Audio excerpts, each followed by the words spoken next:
Hello! In this video, we will talk about the ways in which Eastern Partnership countries depend on the European Union and Russia, their interdependencies. We will talk about how these links have evolved over time and the factors behind their evolution, with a particular focus on Belarus, Ukraine, and Moldova. What is the nature of these links in sectors such as trade, energy, security, and migration? Historical legacies are important to understanding regional links in the post-Soviet space. During Soviet times, central planning allocated production facilities and infrastructure between the republics. This created a deep structural dependence on Russia. However, after the breakup of the Soviet Union, new patterns of interaction started to develop, both among the former Soviet republics and with external actors. Looking at the current picture, Eastern Partnership countries are still strongly linked to Russia, but we will show that these links vary across sectors and countries. In addition, other actors, primarily the European Union, but also China and Turkey, play an increasingly important role in the trade and energy cooperation of Eastern Partnership countries, as well as in their mobility and migration patterns. For Belarus, Ukraine, and Moldova, it is Russia that has traditionally been their main energy supplier and a major market for their exports. Russia is also a key destination for labor migrants from these countries. This multifaceted influence means that all three countries are affected by both changes in Russia's situation, such as economic crisis, and shifts in Russia's policies. Over the past 3 decades, Russia has used regional links to serve its interests. Bilateral agreements and multilateral frameworks have only perpetuated regional asymmetries. Moscow enjoys a dominant position in regional organization across the post-Soviet space, including the Eurasian Economic Union. Russia has been able to use the asymmetrical links inherited from Soviet times as a political tool to undermine those regimes it sees as unfriendly and to prevent their deeper integration with the West. For instance, in 2013 and 2014, Moscow introduced a broad range of punitive trade measures against Moldova and Ukraine to retaliate against them signing association agreements with the EU.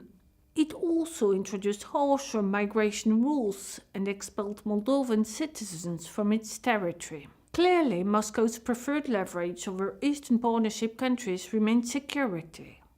This is because of the unresolved conflicts that exist in 5 out of the 6 Eastern Partnership countries. Russia has repeatedly used these conflicts in connection to energy or trade.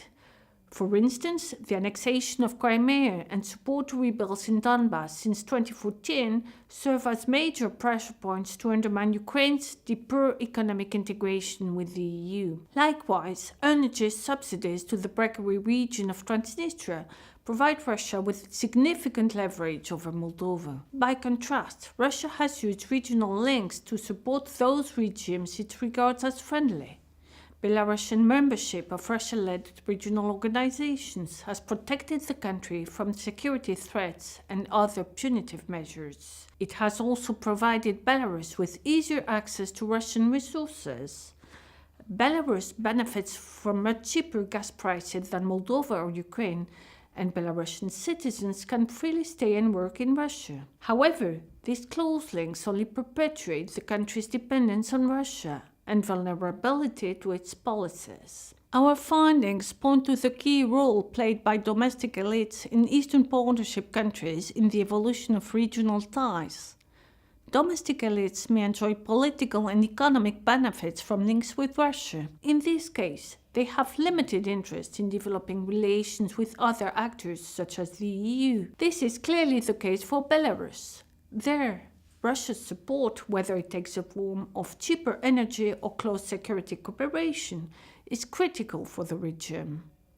Therefore, President Lukashenko has had limited incentives to develop links with the EU. Perhaps more surprisingly, our research points to similar examples in Ukraine and Moldova as well. In Ukraine, former President Yanukovych decided in 2010 to extend the lease of the Black Sea Fleet base in Crimea to Russia until 2042 in exchange for a discount on gas price.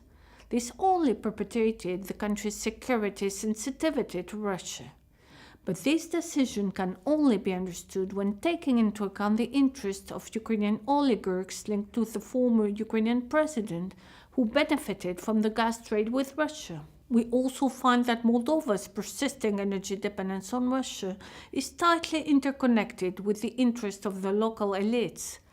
For them, alternative options such as connections with the EU are too costly, because they derive financial benefit from the opaque energy arrangements with Transnistria and Russia. However, as a result of Russia's growing pressure, in recent years Moldovan and Ukrainian elites have increasingly sought to reduce ties with Russia. The EU is emerging as a major alternative for these countries. The EU now provides increased market access for Ukrainian and Moldovan goods through deep and comprehensive free trade agreements. It has supported Moldovan agricultural products by cutting tariffs and increasing quotas in response to Russia's bans. As a result, Moldovan exports to the EU have grown threefold over the past decade, while trade with Russia has sharply declined. Likewise, after the annexation of Crimea by Russia, the Ukrainian government launched reforms to the gas market. As a result, Ukraine no longer imports gas from Russia and covers its requirements with supply from the European market via reverse flows from Slovakia, for example. Bilateral cooperation within the Eastern Partnership is another option to reduce dependence on Russia. For instance, the EU encouraged Moldova and Ukraine to share information and develop integrated methods for combating customs fraud and smuggling in Transnistria.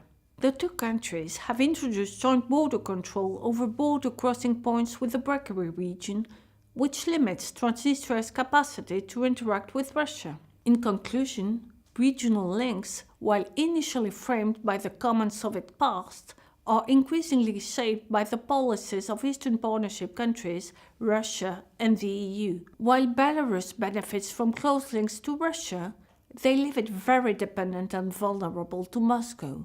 Meanwhile, in Moldova and Ukraine, Moscow's punitive measures have mostly resulted in a sharp decrease of ties with Russia and closer links with the EU. You can read more about interdependencies in the EU STRAT Working Papers series on our website.